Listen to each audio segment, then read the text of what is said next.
I think part of that is just time and consistency and making sure that whatever you set up, you can continue, because once you do it, like we started a newsletter, it takes a lot of time and energy. So I would say anything that you decide to do it until you master it and it just becomes the way. It's just part of your process before you take on something else, because I think in real estate, we're always looking for the silver bullet, like what's going to be the big game changer. And it's not one thing, I don't think. I think it's a lot of things.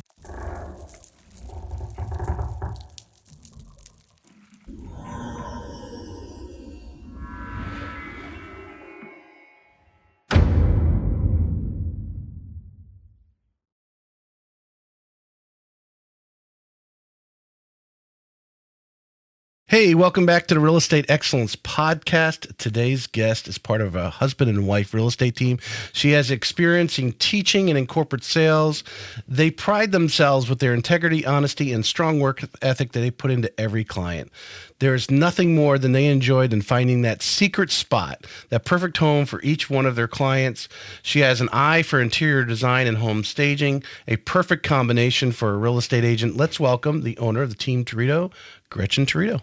Hi, thanks so much for having me. This is wonderful. I appreciate you coming on. I know this is step 2, but technology, we correct that. So I'm going to jump right in and do my Remy Graphics commercial first, so I get that out of the way. Like I said, you've got a hot pink one in there, but Remy Graphics makes these mugs for me. She makes other laser engraved gifts. RemyGraphics.com, RemyGraphics.com.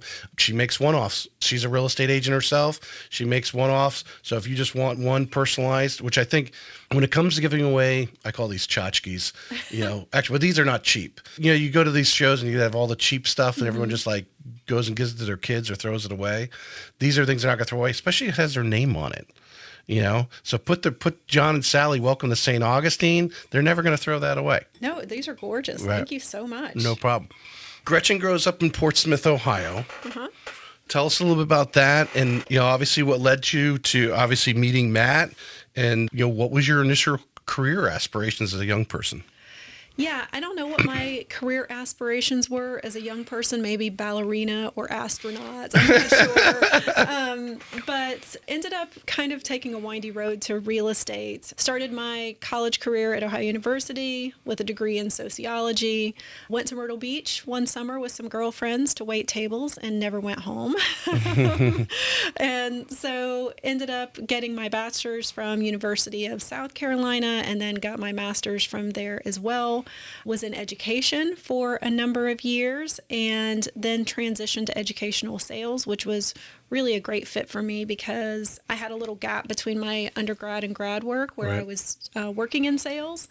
And as I grew in my sales career, I was traveling further and further territory-wise.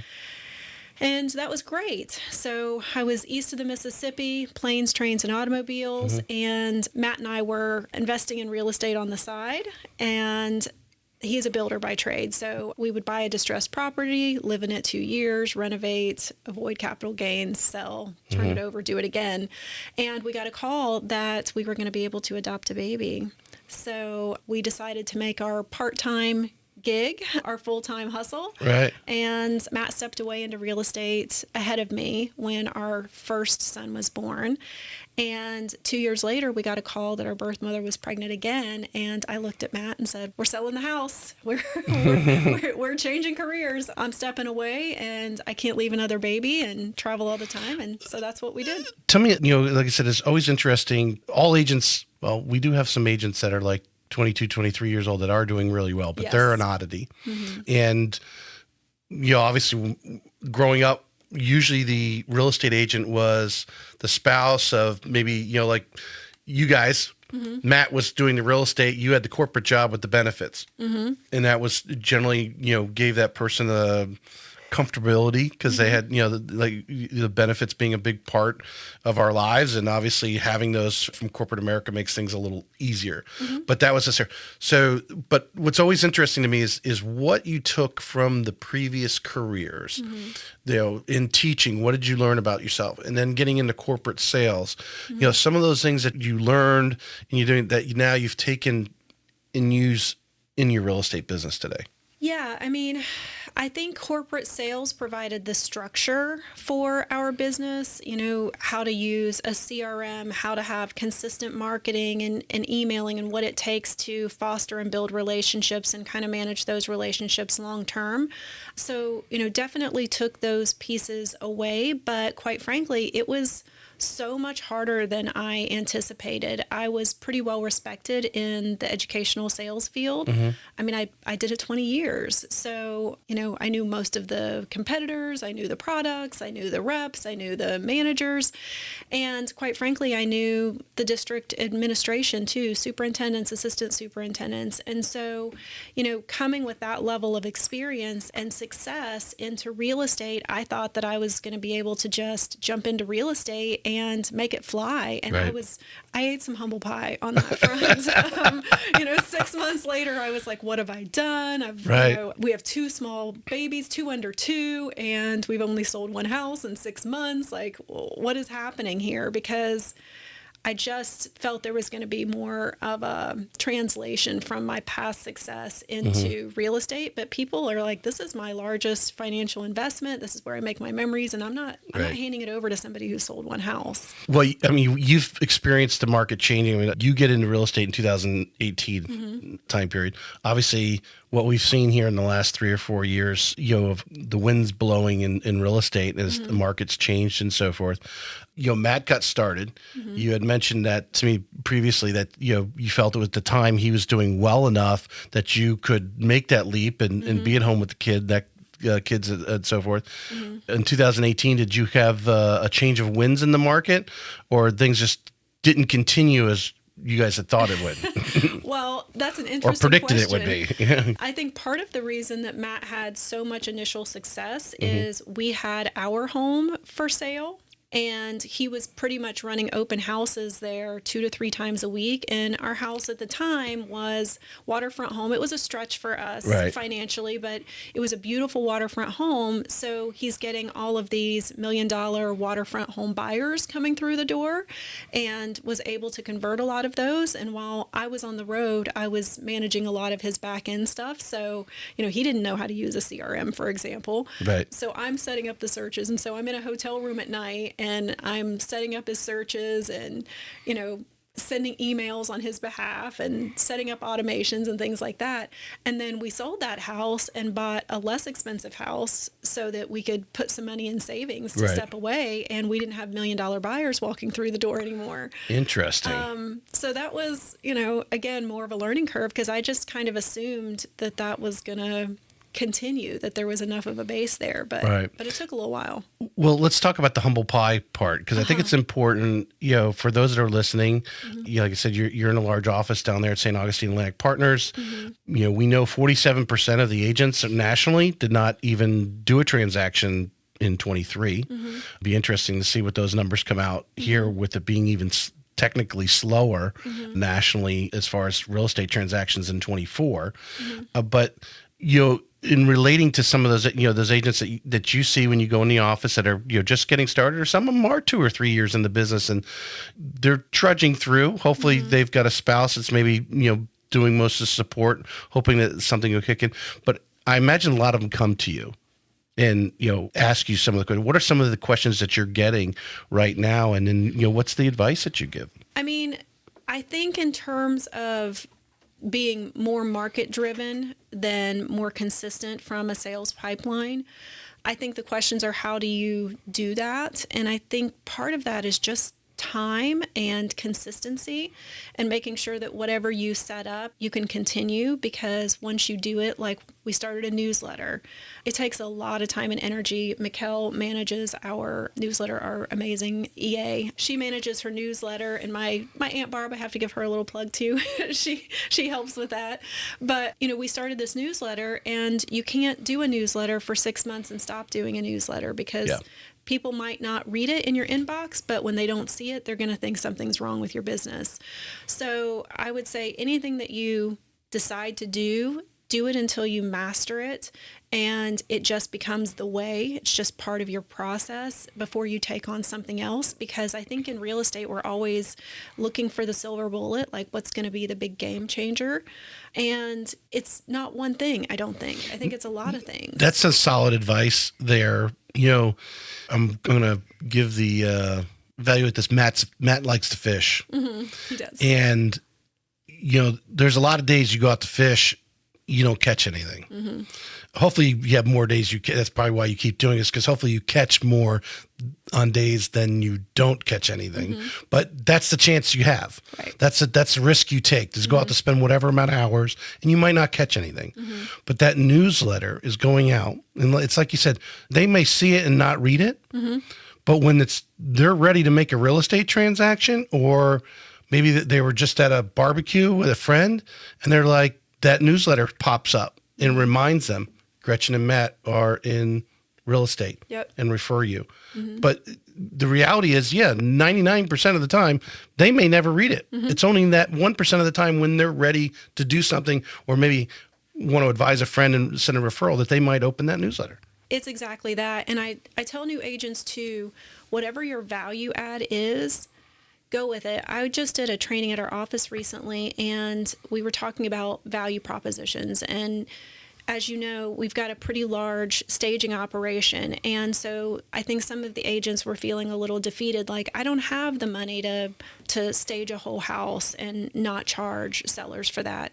But one guy piped up and said, I bought myself a $200 pressure washer from Home Depot.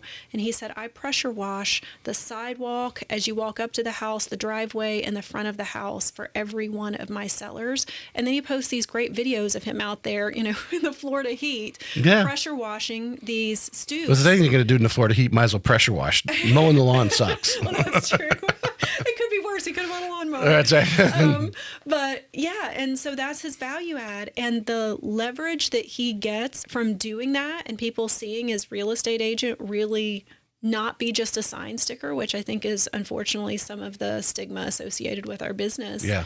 I mean, he made a $200 investment and has a huge value add. I mean, he scores some of these listings that are $1 million, and the houses are gorgeous. I'm like, how did you do this? And he's like, it's pressure washing. People see me out here pressure washing. Right. That's actually brilliant. It's brilliant. It is brilliant, because no matter whose yard you go to, if it's been sitting there, if they haven't had a pressure wash recently, it's amazing. It makes the bricks or the concrete or whatever look brand new. At least in the pictures it does. Maybe if you're standing on top of it, you realize it's not brand new, but it's as good as it can look when you do that, and just makes it pop. And but we were talking about staging, and I think obviously you came to a point where you realized that staging was really moving the needle for a quicker sale, getting maybe full ask, maybe a little over. How long have you guys been, really noticed that and said, we need to make this part of our business? It totally took on a life of its own. We started with a few pillows and blankets that I robbed from my house. Our first listing was a little old lady's house. She was moving into a retirement community, so it was very dated, very feminine, lots of flowers and ruffles and things. And so I thought, gosh, I'm just going to tuck this stuff into her master closet. She doesn't live here anymore. She doesn't care what I do. And just declutter a little bit, bring in some more modern pillows and throw blankets and bed linens. And we ended up selling her house and getting a really good number for it. So the next listing that we took was a vacant listing. And at the time I used to charge for staging, and I gave this guy a deal, and I said, hey, look, if I stage this and do it at a discount and we do a good job, will you write a great review for us? And so we did that. And that's how I got my first house of inventory. I made a lot of bad purchasing decisions because I didn't think about things like, oh, you probably shouldn't buy glass to stage with, Heavy furniture. Yeah, heavy furniture, glass. I made some poor choices, but it gave me the springboard to do the next house. And now we have taken that in-house and have a staging department with one of our agents that manages it. And we do that because the results are so powerful. Now we have over 30 bedrooms of furniture. it's a whole operation, but probably our best example of staging is we had a listing that the seller hired another agent. They did not stage it. They really didn't do some of the things they said they were going to do, unfortunately. But we took the listing, we had it cleaned, staged. Mikkel's husband, who is a handyman extraordinaire, by the way. That's good. That's good to have on the speed dial. Yes. He took down a really weird wall for us. It was a temporary wall. But anyway, he did some work there. We staged it. With the previous agent, they had it under contract for $100,000 less than we sold the house for. Wow. And this is a $500,000 house. We ended up selling it for $600,000. Wow. And I think they had, after all expenses, she netted $96,000 more money. I guess you probably got a pretty good review on that one. I did. We got a good review on that one. So that's how powerful it is. When you looked at it initially, when they're like, hey, this agent's not working out, we're not moving it, did you see that potential in it? Yes. In fact, sometimes I feel like we do our best work. I shouldn't say best work. We have the biggest impact on houses that might be a little dated or might need a little bit of work, because those are the houses that when you put modern furniture in it and set up the rooms perfectly in terms of maximizing the space, making them look large, all of those things that go into staging, people can really see the potential. Yeah. As opposed to a house that's already perfect. The statistics are there. That staging, you're going to get more dollars, sell it faster, and so forth. I personally know of some agents that don't have as big as warehouse as you do, but that have some. Even you don't necessarily have to stage the entire house either, right? What is your strategy on especially the vacant homes? It's just staging the right rooms. I'm a little bit of a purist when it comes to staging, and I want people to walk in and not feel like, oh, I want to buy this house. I want people to walk in and say, I want to be these people. Right. And so in order for them to feel like they want to be the people that live there, we stage outdoor spaces. I mean, one of the most important ones is outdoors, especially a pool. So, we have outdoor furniture. We have front porch furniture. It is every room, top to bottom, and this virtual staging, not a fan. I wish I could be, because I could unload that whole warehouse and save a whole lot of money. But the problem with virtual staging is you open the front door and your feeling is, wah, wah, wah. Like, this looked beautiful online, and then they walk in and it's less good in person. Right. I want the opposite. So for me, it's worth it, and it has to be the whole thing.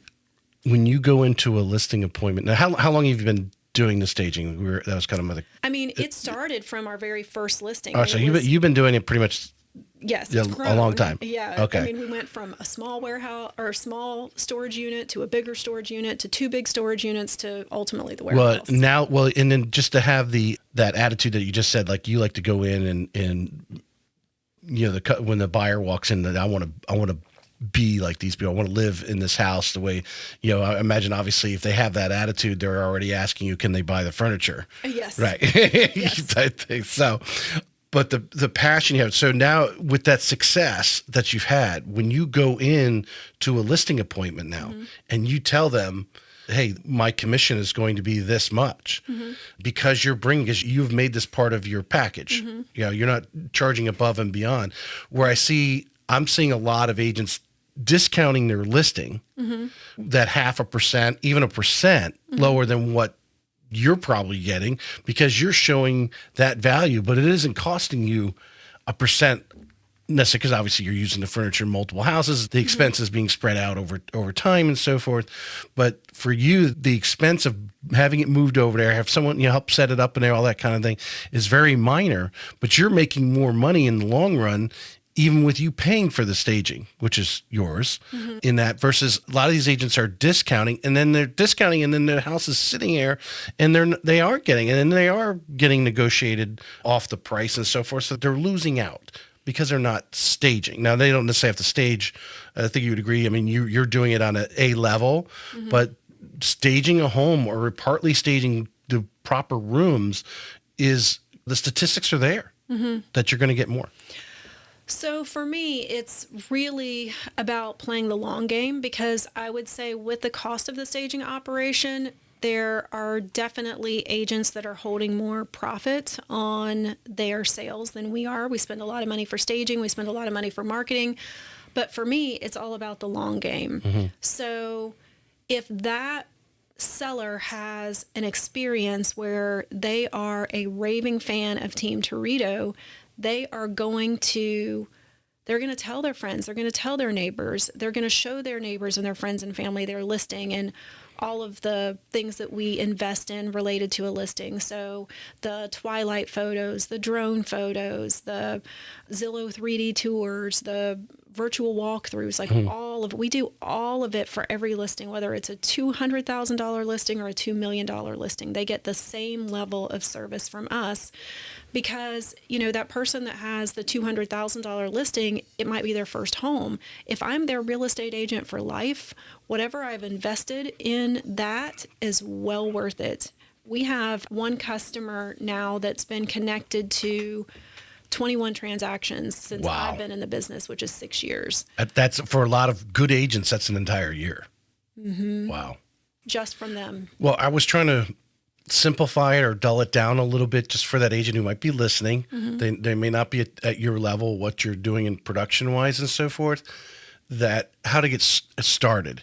And it could be just partially, obviously decluttering, doing, being a little more, I'm sure you've discovered every time you do it, every time you go in and give the proper, honest, integrity advice on a listing. I think too many agents are a little bashful, and correct me if I'm wrong. I think they're a little too bashful to have that straight up talk with like, hey, your house needs we need to get rid of some of this stuff. You need to pack up some of this stuff and we need to put it in storage.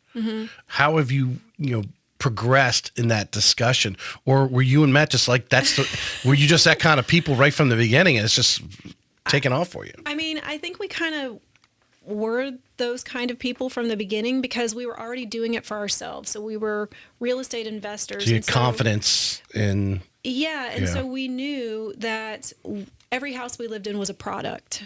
It didn't have that emotional attachment. So I wasn't even buying property as our primary residence based on the fact that it was, for us, our dream home. It was, I have to make this work for 2 years. And so every decision I made related to getting that house ready to sell it was, what does this house lend itself to? So the one that was on Salt Run, for example, had a lot of nautical kind of stuff in it. I'm not a nautical sort of tchotchke kind of girl. But for that house, I wanted to really capitalize on the fact that when you looked out the back windows, you saw sailboats. So we kind of had those nautical colors and, not over the top, but definitely, had that feel. For example, Matt took our front door and cut a hole in it and we put an actual sailboat porthole for our front door and a boat cleat. I mean, you opened the front door and saw sailboats. It was appropriate. Yeah. So for us, it's just been my natural way because I was already doing it. So for sellers, we just go in and are just really straightforward. Like, this is not, once this goes on the market, this is not your house anymore. This is a product and we have to sell it. And we have to get, quite frankly, you out of the way. And I will say, having a network of trusted subs like Mikkel's husband, who manages our handyman work, plumbers, electricians, having those people that can do any of those things and make it easy for the seller to plug and play really help. So one of the things that we do now that we could certainly not do in the beginning is we actually will front expenses for our sellers. For like minor repairs and stuff? Yeah. If they will turn over the keys and just let us manage it, because it's way easier, faster, more efficient, and cheaper for them if we just manage anything that needs to be done. Look, here are the things that need to happen. Don't be overwhelmed. Hand us your keys. I'll send you an occasional, email with what we're spending so that, you can approve and make sure we're on track, but go with it because we can do it faster, cheaper, easier, and better, quite frankly, than the average seller. All right. So you're lucky you have a lot of this close to you. Matt's, backgrounds in construction and that kind of thing. So he, to go in and analyze and it costs for, maybe a minor renovation or whatever, these things that you're talking about. Because you can't gain clients like that. They're going to give you the keys unless you come in with confidence. If you're not confident, like, oh my God, this is the first one, I want to be like Gretchen, I want to, you've got to come in and obviously you're pouring confidence that you can turn this house, get them the best dollar for it, but we need to do some things. And you guys have the confidence that it's going to be done and done correctly because Matt's going to be overseeing it. So because you have that close to it. So let's relate it to who someone might be listening to the podcast right now who may not have a husband who's also knowledgeable in real estate, that's also in construction, but just having those people on speed dial. I remember a couple of years ago, I was interviewing Lisa Barton, and she does a lot of, obviously luxury listing out at the beach. And she talks about having those contractors on speed dial. You have to have relationships with those people, and hopefully a relationship that when you call them because you got a listing and it's going live next week, that they can actually get out and do what they need to do because you have that relationship. They're going to get out there, maybe work a little later or get up a little earlier to get your job done for you. Well, and I think a lot of agents forget about building relationships with their vendor partners. So, and it works both ways. I mean, that vendor partner that comes to repair your roof, he probably knows a lot of people that are going to be selling a house. So most people think of their vendor partners as the partner that, services their customers, where in my opinion, it's your greatest source or one of your greatest sources of referral business, because that person is already, has a vested interest in scratching your back because you've scratched theirs already. Right. So with our new agents, when they're building a database, I always tell them to think about who is your dentist, who is your hairdresser, who cuts your grass, who services your pool, who is your mail person. All of those people should be in your database because, you already have at least some familiarity with them and are already, helping keep their businesses alive. Someone was talking, and I can't remember if it was on the show, if I was talking to someone outside of the show, but one of these influencers in real estate I know had given advice because I've seen them talk about it. And that's when when you get to a point, and that's one of the things I want to talk to you about, is reaching that point where you had to start getting assistants and so forth, start growing the team. But a lot of people talk about like hiring a virtual assistant and so forth. And they said, no, actually hire an assistant, because their part of their role also should be to hopefully bring in 2 or 3 people to your business, 2 or 3 deals in the course of the year. To one, it helps obviously offset their cost, but it helps grow your business because now you're also entering their circle and they're influencing, and you're adding their connections, like you were just saying, to your database. Yeah, I mean, I think that's a really important piece. One of the things that we look at when we hire is how big of a sphere does that person have? And that's really important. And in a perfect world, they might have a slightly different sphere. So we're not opposed to hiring people. For example, we live in St. Augustine, but an agent that lives in Palm Coast, or an agent that lives in St. John's, or even Jacksonville, because we typically don't have a ton of overlap with our sphere. But pouring into those folks and making sure that you're taking time to go to coffee with your lenders like yourself, or, your home inspector, any of those relationships that you can build. I mean, sellers get home inspections before they list sometimes. So, that is a referral source for you. So making sure that those people are not just your vendors, but also your partners and a good source of business. Right.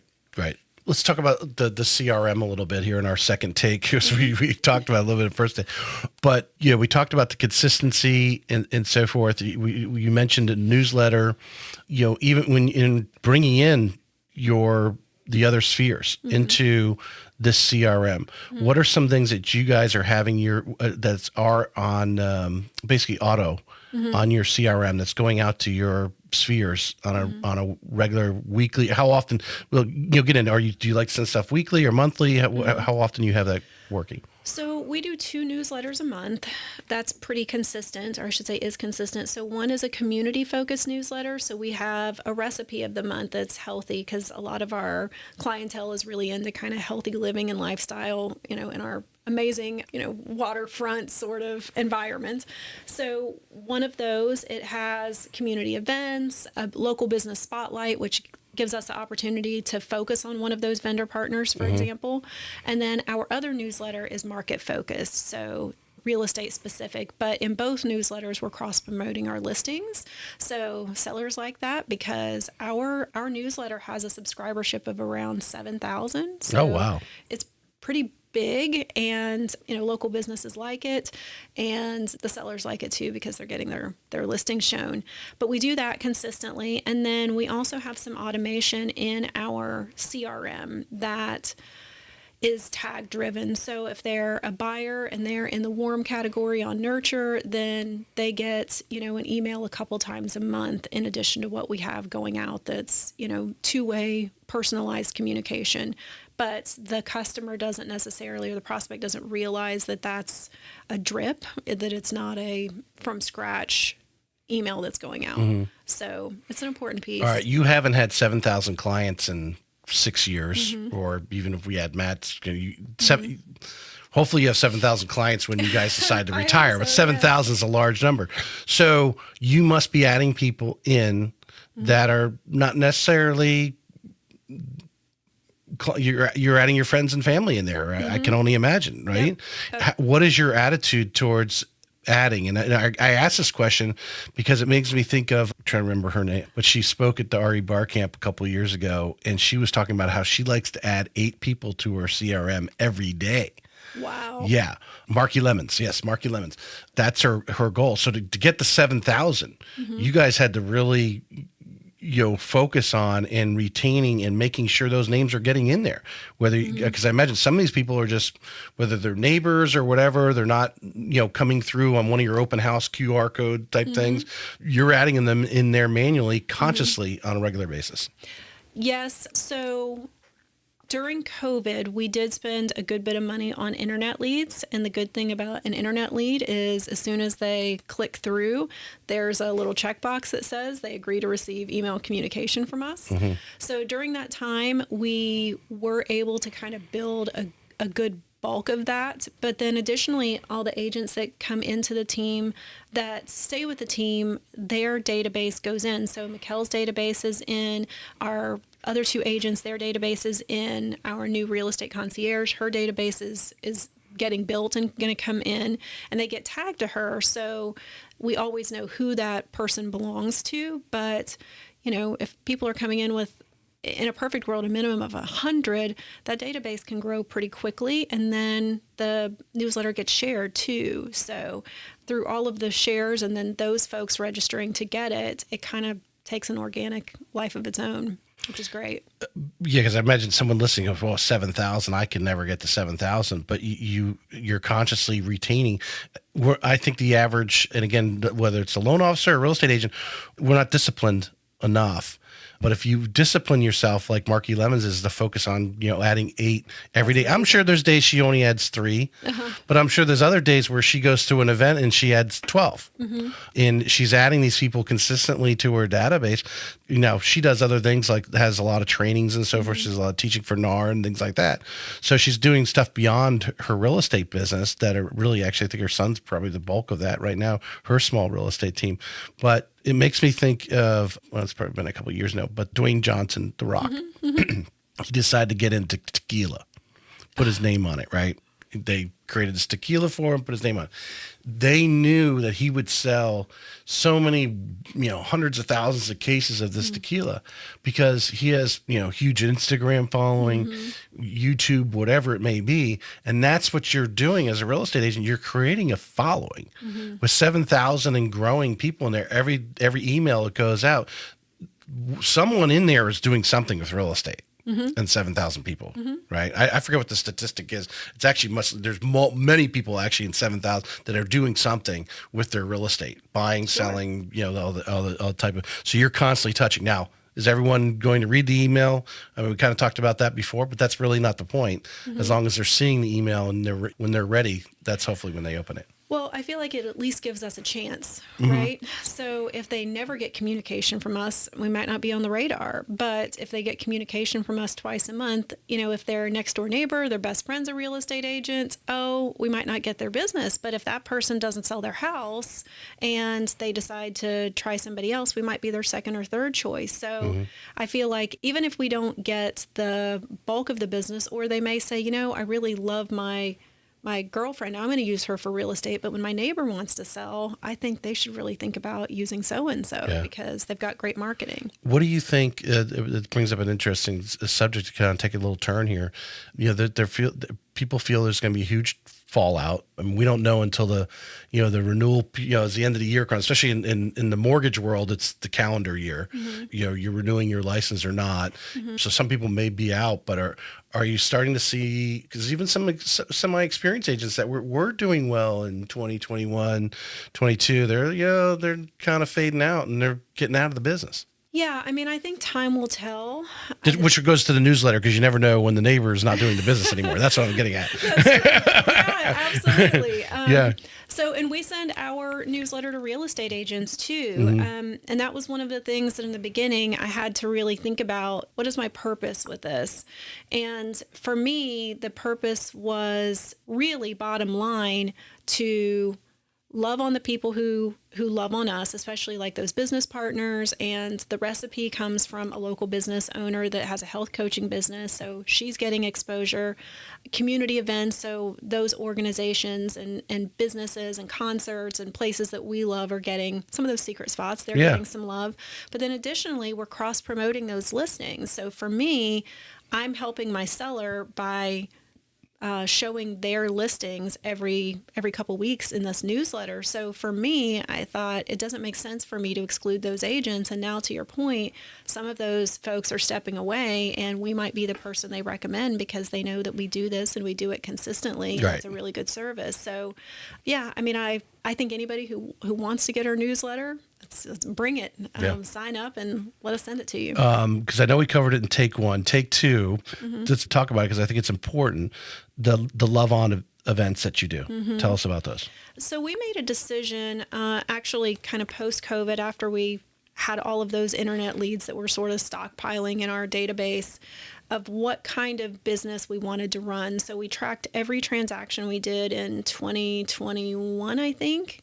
21 or 22, track that back to its source. And we found that 85% of our business was either repeat customer, our sphere, or referral from our sphere. And so we decided that it didn't make any sense for us to make that large investment in internet leads when all of that, including open houses and listing leads and whatever, was only 15% of our business.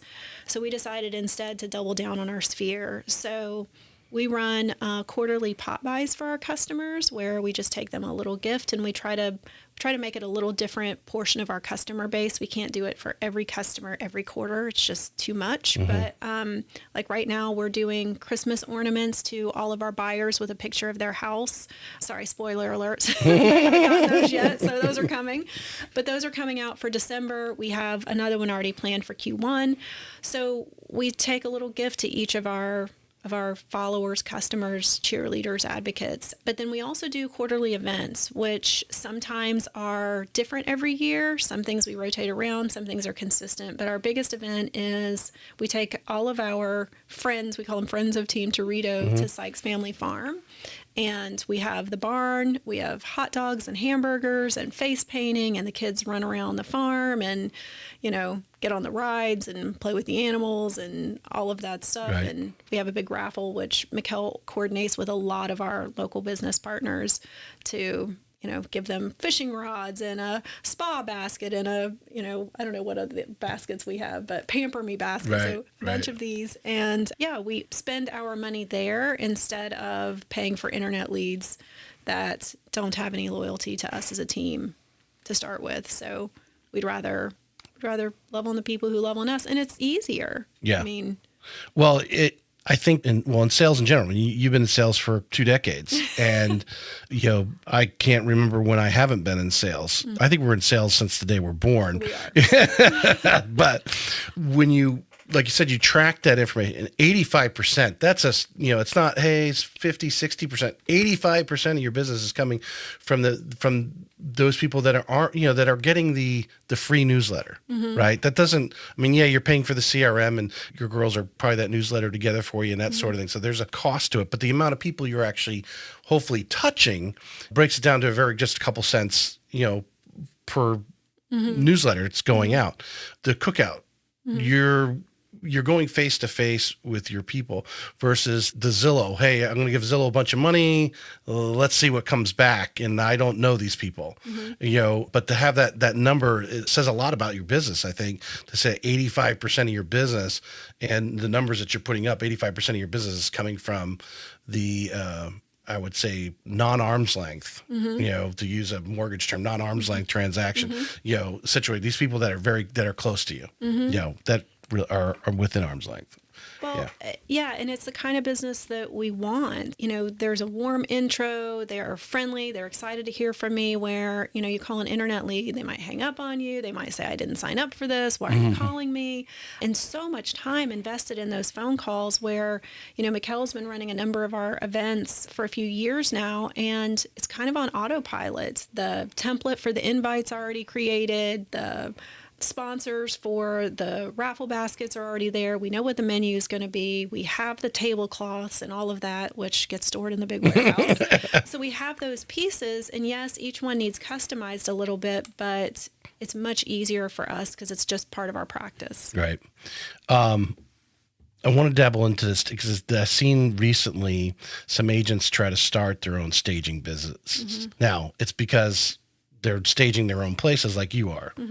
But to go out and actually start servicing others is a whole nother thing. But now, because the complaint that I'm hearing is that staging is getting very expensive. So what is it about, obviously there's the physical capital investment of buying the furniture, but you guys have been doing it long enough that you're seeing, well, I've used this couch in 20 homes, right? So you're spreading out the cost, and as long as that couch can go on for years and write off that capital investment. But what is really the expense? Why is that the price point of staging going up so much that the agents are actually like wanting to open their own? Well, I didn't do it for that reason as much. I did it just because I didn't like having to work within the confines of the parameters of the staging company set, like, oh, you can rent the furniture for this amount of time, but then an extra month is this amount of time. And, having to coordinate when it had to be in and out, where for us it was just easier to take that in-house. And quite frankly, furniture wasn't quite as expensive when I bought a number of my pieces. I mean, prices have definitely gone up. But I source most of our stuff from Facebook Marketplace, so that keeps costs low. Finding just people selling quality furniture. Pieces. Yeah. You just go and grabbing one-offs here and there. I do. Yeah. And I try to buy slip-covered pieces for my sofas because I can take the slip cover off and wash, because it's going to get dirty when it goes in and out of a warehouse in a moving truck, 6 or 7 times in a year. It's just happening. So I would say, though, for somebody thinking about it, I used to stage for other agents, and I went away from that because of a number of reasons. One, agents were super picky about, oh, I don't like that nightstand. Can you take that back and bring me a different one? And it was just, it was a lot. Yeah. Things get damaged, and then you go into and your side table is not assembled anymore. And things get broken, whatever. And then anyway, but the main reason for me is just my inventory wasn't available when I wanted to stage my own listing. Right. All of the good stuff was kind of cherry picked for other agents. And I was like, this doesn't make any sense. Right. I think it's smart for agents to think about ways that they can add value to their businesses and whatever that means for them. But staging it was natural for us, but I would say to a new agent to be thinking about what their strength is or what their value prop is. I mean, for us, we were already kind of staging our homes to sell, so we had that experience, and I felt like it was a strength. But for somebody else, it might be a different strength that they bring. Right. Transit into this last 10, 15 minutes here. I think one of the biggest challenges for agents, and I use the term a lot, they reach a lid. They go out there, you had your husband, you guys were kind of partners from the beginning, but as a solo agent all by themselves, they start to get, I think it's between 7 and 8, maybe 9 million. Some thinks it's as low as 5 or 6. I think Russell, he thinks it's like 5 or 6 million that they kind of start reaching, they max out. of what they can do themselves, from the transaction coordinating assistant, all these extra things that are out there besides obviously the stereotypical what people think agents are doing. There's all that other stuff. When they're doing all of it, whatever that number of transactions, but I'd say, somewhere between 6 to 9 million, they're maxed out. When did you guys get to a point where you're like, when did you make your first hire? Who was your first hire? What did you get advice on what the first hire was? It's a transaction coordinator or assistant, or was it another agent? Because you have several agents also. How did you start creating, when the team start going beyond you and Matt? Well, I made some mistakes. I wanted to hire buyer's agents right away because I was thinking, their sphere, they can bring their sphere in, they're going to bring deals into the team. But most agents that are going to join a team are not, either they're coming in without a sphere or they're coming in without knowing what to do with that sphere. And so they require a lot of training and a lot of support. So I kind of burned through some buyer's agents in the beginning. And Russell actually said, Keller's got a model for this. Maybe you need to think about leveraging some of these resources that Keller has to teach you how to build a business. And so we did that. We hired an admin part-time who was an agent herself, just to be able to do some of our hourly work for us, the things that we were not good at and didn't like. Which would be like? The accounting piece of it, how you actually get paid, all of the uploading all of the documents into the Keller Williams system, getting your DAs in and signed. I'm not great at that. Matt's not great at that. So some of those admin things. And then we realized that those things freed us up to spend our time doing the things that were revenue generating and also help to grow our business and play to our strengths and that we like to do. So since then, we've really tried to be consistent with the Keller model. And I have a great real estate coach as well. And he really helps me to think about how the business should grow and not just where we need to be from a goal setting perspective in terms of number of transactions or volume, but do we have the pieces in place that when we grow to that level, that we can support that level of business without our quality of service falling? So his philosophy is somewhat different. And instead of, having these goals that we don't have the structure to meet, he said, build it, and then you can leverage and grow there. So, really putting the cart before the horse. You said in there, obviously what you're good at, what you enjoy doing, which, statistics, the studies are out there. If you're good at it and you enjoy doing it, you are an expert at it. It's just your wheelhouse, right? What are some of those things that you and Matt enjoy doing and you're good at? Do you feel by leveraging other people to take on some of these, we'll just call them admin tasks, these nonsense, that has allowed you guys really just to double down and grow your business? Well, I can really speak to Matt's strengths. He is, I don't get to go into our homes with a lot of buyer's agents, so I don't know what all of them do, but I will say Matt's construction background makes him such a good buyer's agent because he really helps people to see the difference between a lipstick on a pig situation and a diamond in the rough. So we have buyers, for example, that are relocating into our area, military retiree, and she had all of the check boxes for what she wanted in her next home.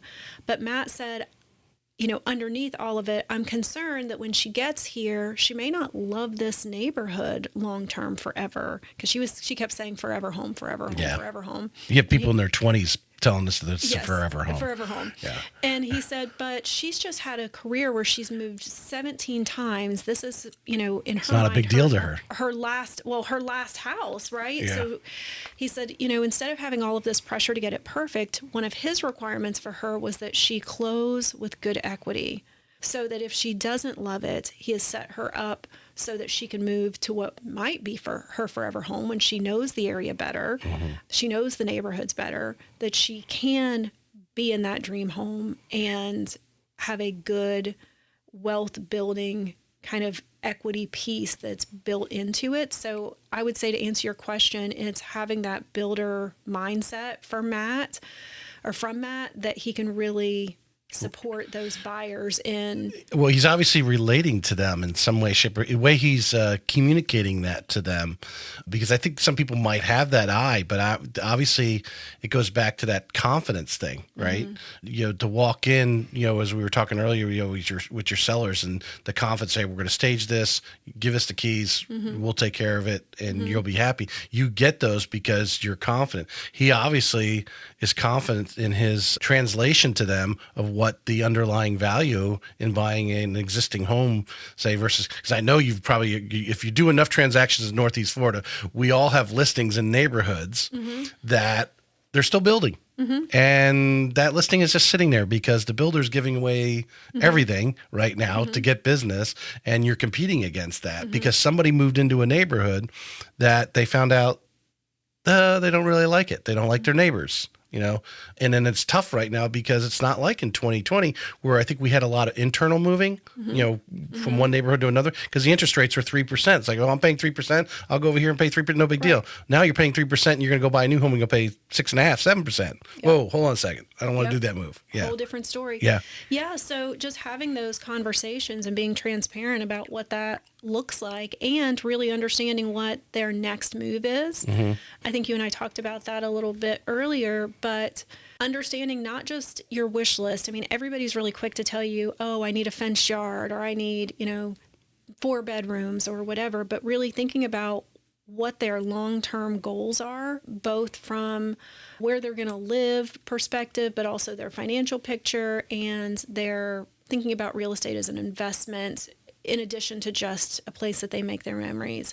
So having a good understanding of all of those pieces, I think helps us to help advise them and maybe find a home that's a little outside potentially of what they might be looking for, but understanding that how that's going to be a springboard to what they want to accomplish long term. Right. That piece I think is where a lot of agents don't discuss is really looking beyond, hey, all right, what about when the kids are out of school, right? Maybe the kids are teens now. Well, in 4 or 5 years, you're not going to have any kids. Is this, you moving in, or what are we going to do? You need a bigger home now because you got them all in the house, but in 4 or 5 years, they're out. What is your next move? Yeah. Or if you're going to buy that bigger home and your kids are going to be out, do you want to think about having a master downstairs, for example, so that, do you want to run up and down the stairs all the time? Do you need that teen hangout space? Is that going to serve you a purpose? Or, is it just going to be wasted space when they move out? So all of those, conversations, I think, give us the confidence to advise customers well because we know what they're trying to accomplish, not just their wish list, which, I'm still surprised sometimes at what people say they want in a house and what they actually buy and how different those things are. So if you don't understand what they're trying to accomplish, you're going to miss half of what might work for them anyway. Right. Because their box checking is not often what really is. How much of a buyer consultation was Matt doing prior to August? You guys always did do you guys like to have a sit down or at least a Zoom call? Is this something you've always done? Absolutely. I can't imagine not doing it. Now, our buyer's consult has shifted a little bit because now we have to spend more time talking about commissions than we did before. But in terms of going through it and really getting to the root of what that person is trying to accomplish is always been a big part of what we were doing. Is your mindset in that, and it goes back, this is something I believe, I remember I had an agent on not too long ago that when they first started, there was just like going transactional, just go to next transaction, but not realizing that from the moment you meet that person to closing and then what happens after closing, they're like their own little mini billboard for you. And that the moment you have the opportunity to say, hey, let's meet and have coffee or come to the office, wherever it is, but to sit down and have that consultation and just talk about these things versus rushing out and going, seeing a home, hey, let's make an offer. And being so transactional, the point of realizing you're actually marketing. You've got this person in front of you, but that person is a billboard and you're painting a billboard now that hopefully is going to stand up for you for as long as that person lives in St. Augustine. You know what I'm saying? There are a lot of successful agents and teams that do run a very transactional business. Every portion of the transaction is leveraged out. Lots of internet leads, really a smile and dial process. And it's very systematized and very effective. It's just not the kind of business that we wanted to build. On that continuum, we basically were thinking are we a fast food business or are we a fine dining experience? And for us, we decided that both in terms of our price point and our existing sphere, I think I shared with you earlier that our first listing was our home, which was on the water, and it was a stretch for us financially, but it did bring in, $1 million buyers at the start of our career. So our foundational customer base was one that was at that price point, and I feel like all of those pieces together kind of went the luxury experience route. Doesn't necessarily mean the luxury price point route, but created for us or taught us how to create that luxury experience for every buyer and seller. So that's the way that we've chosen to operate. Is that something you think you evolved in your corporate career of being that hands-on, to those teachers, those administrators you're trying to sell the software to, that you really had to get into their world? I think so. Coming from corporate America, you asked earlier, as a new agent, how did we have that grit, basically? In corporate America, it's just the way.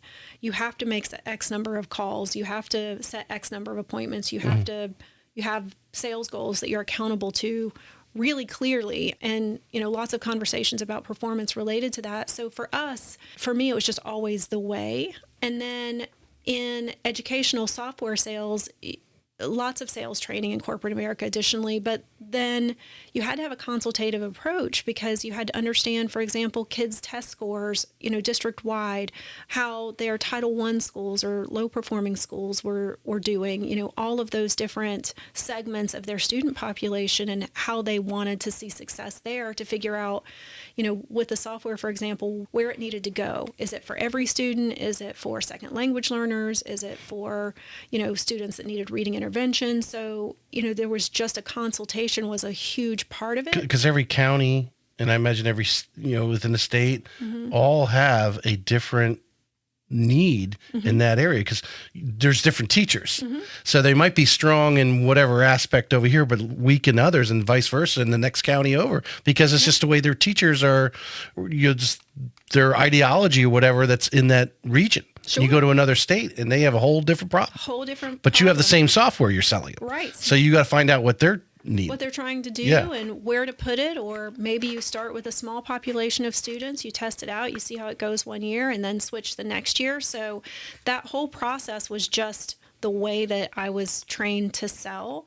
And I think Matt is just naturally a really good listener and a good at rapport building and good at reading between the lines, because as a builder, although he doesn't feel like it, he's been selling his entire career as well. And making somebody's vision for a renovation come to fruition, you have to really dig deep. And so for both of us, I think we had this natural, well, maybe in my case, more learned, but consultative sales approach. So it was just, just the way we No, I think you've come to the conclusion, and anyone listening here, is the understanding that every home and every homeowner is different. We know it from on the loan side, their financials are different. Where they've come from, how much the savings they have, where their income comes from, how their income is made.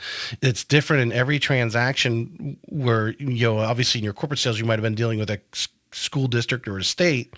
You go to the next state or next county, next school district over, and their needs are totally. It's every house on that street is different, and spending that time with each and every homeowner, to me, by spending that time like you guys have, you've put up all these billboards all over St. Augustine that are walking billboards for referrals for you. That's what we're trying to do. Raving fans. One of the questions I ask is in my buyer's consult and my listing appointment is, what is it going to look like for you to become our raving fan? So what are the things that we would need to do at the end of this for you to say that you are a Team Territo raving fan? And they usually tell us, and it's usually part of our practice anyway, so it makes it easy, but we ask them what that's going to take, because if they have unrealistic expectations for what we're going to accomplish. I want to know then so we can talk about it, first Right. of all.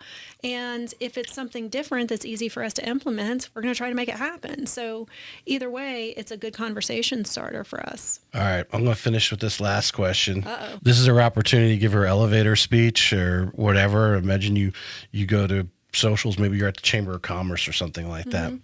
Why should someone use Team Territo? So Not that we haven't talked about it for the last Yes, hour, I mean, but I want you to sum it up in 30 I seconds. feel like I've had lots of opportunities to talk about how great we are. But thank you for that. I would say for us, the big things are, one, that the staging is a huge part of our business. That's definitely the value add for our sellers. For our buyers, the value add for us is that you've got a builder's know-how in your pocket. So you really know what you're getting. And that's huge for them. And then for the investor, that we have been in the investor shoes. We know what those metrics should look like for success, whether it's a short-term rental, a long-term rental, new every two, a subdivide. Matt and I have literally done we've done all of those, but almost every type that I can think of, at least on the residential side. So we've got experience firsthand there, and we're going to go into that with a discerning eye. But I think overall, it's just that we genuinely care in having that customer for life. Yeah. So whatever that takes, whatever that looks like, that's what our goal is for going into that initial conversation and then, beyond the closing of that transaction. I've often thought of advertising the podcast, especially to the areas that we know statistically what areas move to our area. Obviously New York is a huge contributor. Advertise there and advertise that I know all these agents because I've interviewed them all and how I can match them up.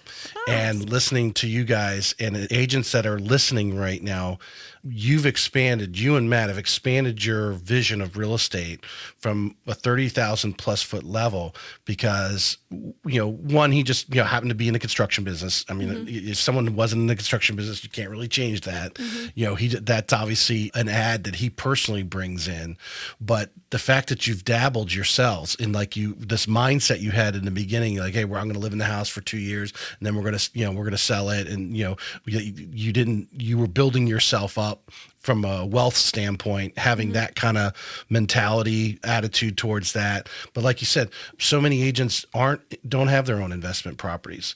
And I've had many times in the loan world talk to agents and they go, I got a buyer who's an investor. And they think it's like a big deal. Like he's just another buyer. He's looking differently now. He's going to have his different needs and wants of what he's looking for. You need to be an expert in your area on, hey, what is this neighborhood getting for rents? What is the Airbnb situation? If you're at St. Augustine Beach, it's restricted, right? Some people think Airbnb's oversaturated right now. You've got to have that knowledge, and Team Territo has it. I can't think. Obviously, the staging and design, that's just icing on the cake. But it seems to have all come together. I can't think of anything that you guys don't have some experience, but you have enough experience in an overall picture that if something new came in, you could absorb it in real quick because you start putting the pieces together. Well, thank you. I mean, I think the bottom line is Matt and I played to our strengths. So, I was already staging our homes. Matt was already a builder. But I think I shared with you earlier, I did a training at the office recently where a brand new agent, young agent, I shouldn't say brand new, bought a $200 pressure washer and was pressure washing walks and driveways and front stoops for customers. And that was pretty much his only marketing. The neighbors would come out when he was pressure washing and they would be like, hey, what are you doing? And getting the house ready. Yeah, getting a house ready. And he's got beautiful $1 million listings that he gets from his $200 pressure washer. So, I don't think that, an average person starting out in this industry needs to have all of the same pieces that we did. They just need to think about what they like to do, what they do well, and how they can differentiate themselves in the market. A little elbow grease. Everyone has it. And that's what to me, the pressure washer is. And he's separating himself. He's like, how can I add value? Well, I like pressure washing. Let me go get a pressure washer because he must like pressure washing. I would hope so. But it's those little things, and I'll brag on my wife a little bit. She had someone write a review because they saw her out there still picking the weeds out of the flower bed, and the house was already under contract. Where most agents would have ran away, but she was still picking the weeds. So she knew that just so when that buyer walked up for the final walkthrough or whatever, it just, how fast can the knife go through the, hot knife through butter? And that's you just by removing any possible buyer's remorse or things like that, but just having foreshadowing all those things. All of those things. Yep. And you're doing it for us. I appreciate it. All right. Gretchen, I appreciate you coming down today. Oh, thank you so much, Tracy. It's been wonderful. I appreciate you. Thank you. This may be it for today's episode of Real Estate Excellence, but we both know your pursuit of excellence doesn't stop here. To connect with the best of the best and really take your skills to the next level, join our community by visiting TracyHayesPodcast.com, where you'll meet more like-minded individuals looking to expand their inner circle and their personal experience. That's available at TracyHayesPodcast.com.